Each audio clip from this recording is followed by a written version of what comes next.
All right, let's dive into something that's been buzzing in the aviation world lately, the ongoing flight disruptions in the Middle East. But here's the thing. This isn't just about canceled flights. It's a window into how geopolitical tensions ripple through industries, affecting everything from travel plans to global business. So let's break it down. First off, the big news. Emirates flights to Bahrain and Kuwait are still grounded, while Etihad and Qatar Airways have started flying again. Personally, I think this split decision is fascinating. It's not just about safety, though that's obviously the top priority. It's also about risk assessment and strategic decision-making. Emirates, being one of the largest carriers, might be taking a more cautious approach, especially given the region's volatility. Meanwhile, Etihad and Qatar Airways seem to be betting on a return to normalcy, or at least finding a way to operate under the current conditions. What this really suggests is that airlines aren't just reacting to the situation. They're making calculated moves based on their own risk thresholds and market positions. Now, let's zoom out for a second. This disruption isn't isolated. Major international carriers like British Airways, KLM, Lufthansa, and Air France have also adjusted their Middle East routes.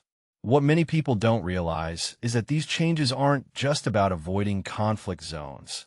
They're also about navigating airspace restrictions and operational uncertainty. For instance, KLM is avoiding Iranian, Iraqi, Israeli, and parts of Gulf airspace. That's a huge chunk of the region. If you take a step back and think about it, this highlights how interconnected the world is. A conflict in one area can force airlines to reroute flights across entire continents, which in turn affects fuel costs, flight times, and passenger convenience. Here's a detail I find fascinating. While Emirates has suspended all flights to Bahrain and Kuwait, Fly Dubai and Air Arabia are still operating, though with some cancellations. This raises a deeper question. Why the difference?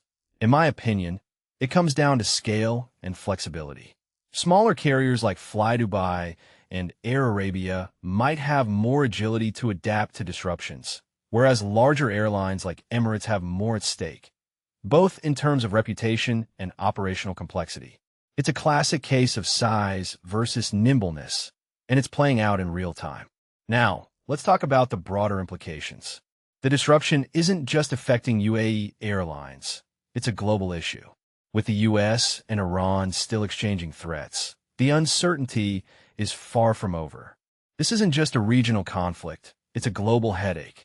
Airlines are caught in the middle, trying to balance safety, profitability, and customer expectations.